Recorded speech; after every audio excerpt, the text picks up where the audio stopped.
Hello বন্ধুরা, আমি আবার ফিরে এলাম। এই দেখো ঘর ঝাড়া চলছে। তো এখন আমি ঘর ঝাড়ছি। এটা কিনেছিলাম অনলাইন থেকে, তোমরাও এটা কিনতে পারো। এটা খুব ভালো, ঘর ঝাড়ার জন্য খুবই সুবিধা হয়। এটা কিনলে তোমরা কিনতে পারো।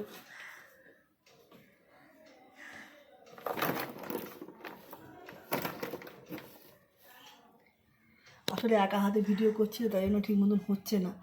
মেয়ে একটু উপরে খেলতে গেছে, তো এই সময়টা ও ওপরেই থাকে। পড়াশোনা করে স্কুল থেকে এসে ওপরে চলে যায়, চান টান করে খেয়ে দে, কিছুক্ষণ থাকে, তারপর আবার দুপুরবেলা চলে আসে। তো আজকেও সেরকমই গেছে, চান করেনি আজকে, এসে পড়েছে, পরে চান করবে।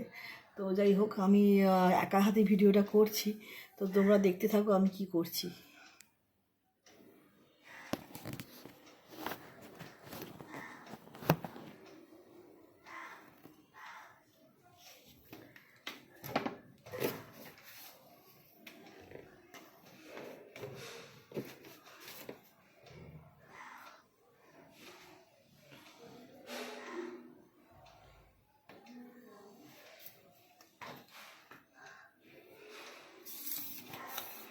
তো এটা দিয়ে ঝুল ঝাড়া হয়ে গেছে আমার। আমি এবার একটা কাপড় নিয়ে আসছি, যেটা দিয়ে ঝুল ঝাড়তে আরও বেশি ভালো করে সুবিধা হবে।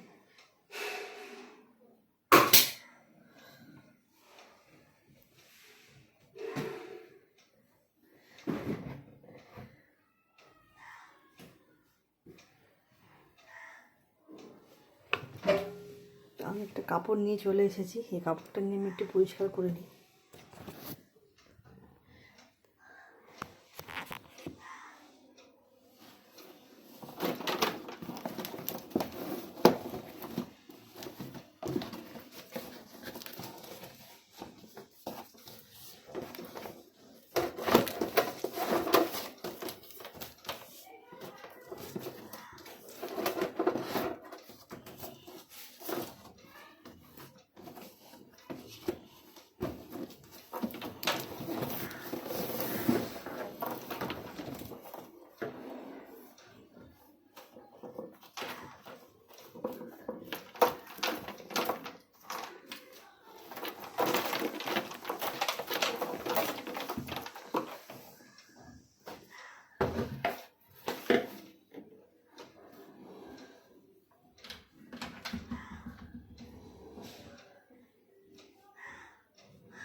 তো বন্ধুরা আমি কাজ করছি একা হাতেই, তো তোমরা দেখতেই পাচ্ছ আমি কীভাবে কাজ করছি। আসলে এত ধুলো হয়েছে না, চোখ মুখে সব ধুলো ঢুকে যাচ্ছে, বহুত কষ্ট হচ্ছে আমার। তো যাই হোক, একটুখানি তোমাদের দেখালাম কীভাবে কাজ শুরু করেছি। তো আমি পুরোপুরি ঘর পরিষ্কার করে তোমার সাথে পরে সুন্দর করে সাজিয়ে গুছিয়ে তোমাদের দেখাবো, ওকে? তো আমি তোমাদেরকে একটুখানি জাস্ট দেখালাম কীভাবে ঘরটা পরিষ্কার করছি। পুরো ভিডিওটা করতে অনেক বড় লং হয়ে যাবে, তো আমি একটুখানি জাস্ট তোমাদের দেখালাম। আমি আবার পরে তোমাদেরকে পুরো ঘরটা ফিনিশিংটা তোমাদের দেখাবো। তো এখন এই পর্যন্তই থাক, তোমরা ভালো থেকো, টাটা।